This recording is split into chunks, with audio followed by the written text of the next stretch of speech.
You've been told that being a good person is the key to winning in business. Here's the uncomfortable truth. Nobody remembers if you were good. They remember if you were asterisk right asterisk. They remember your ideas. They remember the outcome you delivered. In 1513, a political advisor named Niccolo Machiavelli wrote a book that got banned by kings, condemned by the church, and studied in secret by every ruler who wanted to actually keep power instead of just talking about it. That book was The Prince. And today, 5 centuries later, the same observations about human behavior are sitting inside every high-converting sales call, every successful negotiation, and every brand that makes you reach for your wallet without knowing why. I'm not here to make you a manipulator. I'm here to make you someone who finally understands the game everyone else is already playing on you, so you stop losing it. Here are 5 principles. Use them with a clear conscience, because the only real choice is whether you understand persuasion, or whether persuasion keeps happening to you without your permission. Principle 1. The illusion of choice. Machiavelli observed something rulers have used for centuries. People don't resist control. They resist the feeling of being controlled. Give someone the feeling of freedom, and they'll walk willingly into the exact outcome you designed. Here's where most salespeople get this backwards. They think the goal is to give the customer total freedom and hope they pick the right thing. Wrong. The real skill is asterisk designing the choices so that every path leads somewhere good for you, while the customer still feels like the decision was entirely theirs. Let's look at 2 versions of the same sales conversation. Version 1, the amateur approach asterisk. This costs $200. Do you want it? Now the customer's brain immediately goes into defense mode. Is this too expensive? Do I even need this? Is there a cheaper option somewhere else? Version 2, the strategic approach asterisk. We've got 2 options. The premium package is $300 lifetime support, extended warranty, priority service, or the standard package at $200, which is what most people go with. Honestly, for what you need, I'd point you toward the standard one. Notice what just happened. You never said $200 is a great deal. You didn't need to. By placing a higher-priced anchor next to it, the $200 option now feels reasonable, even cheap, by comparison. And because you recommended the cheaper one, the customer now trusts you more, not less. This is called the anchoring effect, and it's one of the most well-documented patterns in behavioral psychology. You're not changing the price. You're changing the frame the price sits inside. This is exactly what Machiavelli described in rulers who let their subjects believe they had a voice in decisions that were, in reality, already made. The structure limits the options before the conversation even starts, and limited options, presented well, don't feel like limits. They feel like clarity. Principle 2. Urgency is the real currency. Here's a fact about human psychology that most people don't want to admit. Comfort doesn't drive decisions.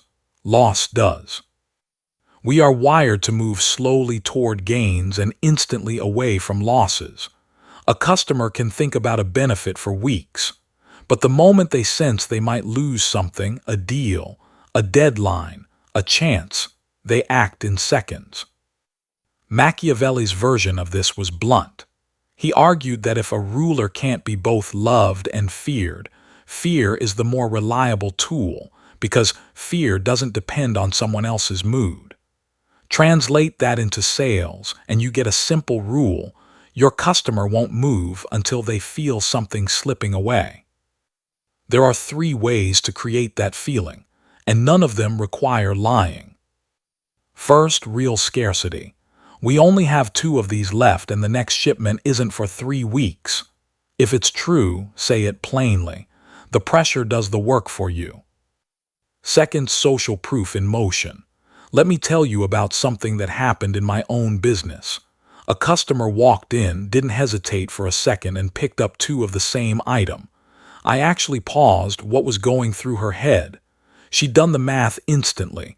If someone's buying two without blinking, there must be a reason, a deal, a trend, something she didn't want to miss. That instinct, everyone else seems to know something I don't, is one of the strongest, most automatic triggers in human decision-making. Third, and this is the one that separates amateurs from professionals, wrapping urgency in care, not pressure. Here's how that sounds in practice. Look, I'll be straight with you, after today the price goes up. That's just how it's structured right now. But honestly, I don't want you to spend more than you have to. Read that last sentence again. That single line does two things at once. It creates urgency, time is running out, a decision needs to happen now. And at the exact same moment, it builds trust. The customer doesn't feel pressured. They feel like you're on their side, protecting their wallet. That's the real move. You used urgency, but you never let it look asterisk like urgency. You dressed it up as care, as responsibility, as someone looking out for them. The customer never feels pushed. They feel smart. They feel like the decision was theirs, made with a friend in their corner, when really you set the entire frame before they walked in the door. Principle 3, the authenticity mask. Now here's a principle that sounds like the opposite of manipulation, and that's exactly why it's so powerful.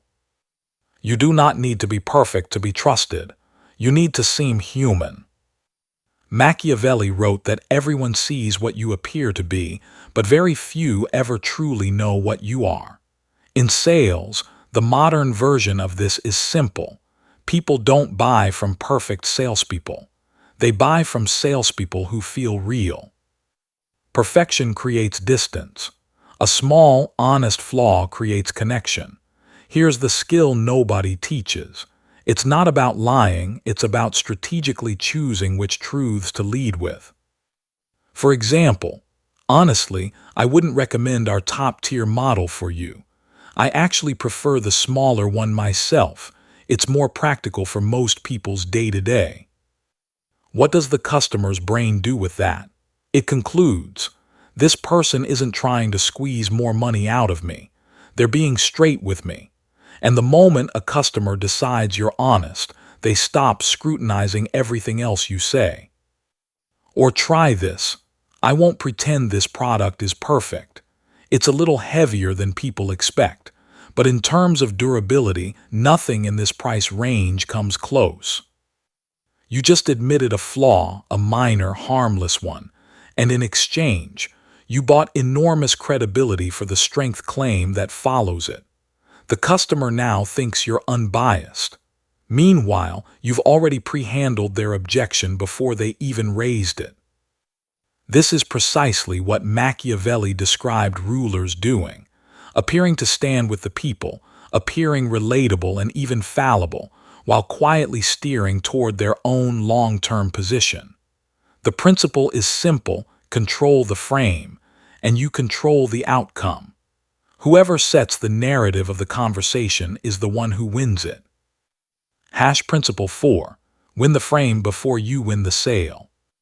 Machiavelli understood something that most negotiators never fully grasp. Power isn't built on what's objectively true. It's built on what people perceive to be true. The same applies directly to selling. Whoever sets the frame first wins the conversation, every time. A frame is the lens through which your customer sees your entire offer. If you don't set it, they will. And once they've set their own frame, you're already playing defense. Say a customer pushes back. $500 is too expensive. The weak response is to get defensive. No, it's not. Here's what you get. And just start listing features. At that point, you've already lost because the customer set the frame and you're reacting to it instead of leading. Here's what a strategic response sounds like instead. Yeah, $500 sounds like a lot up front, I get that. But break it down, used daily for 5 years. That's less than the cost of a coffee a day. So really, the question isn't the price. It's whether your comfort and your time are worth more than that. Notice, you never said the price was low. You shifted what the conversation was asterisk about asterisk. It stopped being a conversation about cost and became a conversation about value and self-worth. That's frame control, and it's worth more than any single tactic in this video. The $1,000,000 insight here. Whoever asks the questions drives the conversation. Whoever's only defending loses. Always hold the frame. Always pull the conversation back to ground where your position is strongest. Principle 5, the strategic retreat. This is the most advanced principle on this list, and it's the one 90% of salespeople never learn, because it requires doing the opposite of what feels natural. Machiavelli's advice was this: never try to force, by sheer pressure, what you could have won through patience and word alone. Translated into modern persuasion, the moment you stop chasing is often the moment you become unmissable. When a customer senses you want the sale more than they want the product, the power balance tips against you. But the instant they sense the opposite, that you're calm, unhurried, completely fine either way, the entire equation flips. Now they're not waiting for you. You're not waiting for them. The chase reverses. Here's what it sounds like with a hesitant customer. You know, it sounds like now might not be the right time for you, and that's completely fine.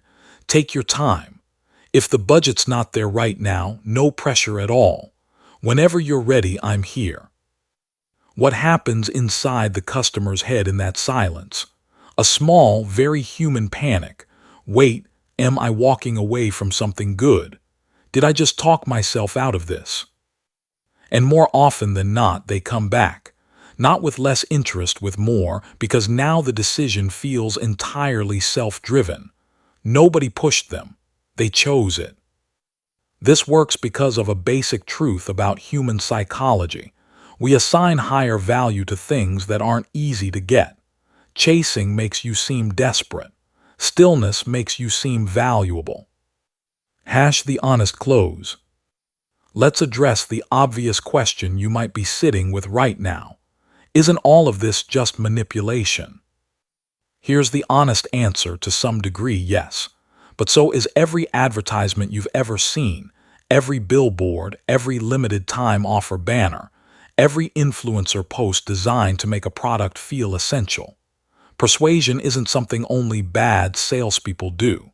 It's something every single brand, every negotiator, every leader is doing constantly. The only real difference is this: most people do it without ever thinking about it. You now get to do it on purpose, with intention, and, if you choose, with integrity. Machiavelli got remembered as the villain of political philosophy for one simple reason. He wrote down, in plain language, what powerful people were already doing and refusing to admit. Nobody likes the person who says the quiet thing out loud. The same principles that built empires can build your business, your negotiations, your leadership, your relationships. Because at the end of the day, you are always selling something. Your ideas, your value, your time. The only question that matters is whether you're doing it with awareness or whether someone else is doing it to asterisk you. If this gave you a new lens to see through, hit subscribe. There's a part 2 coming on the darker side of Machiavelli's playbook. The psychological patterns that let you read what someone's really thinking in the first 30 seconds of meeting them. That one's only for the people who are still here, so your move.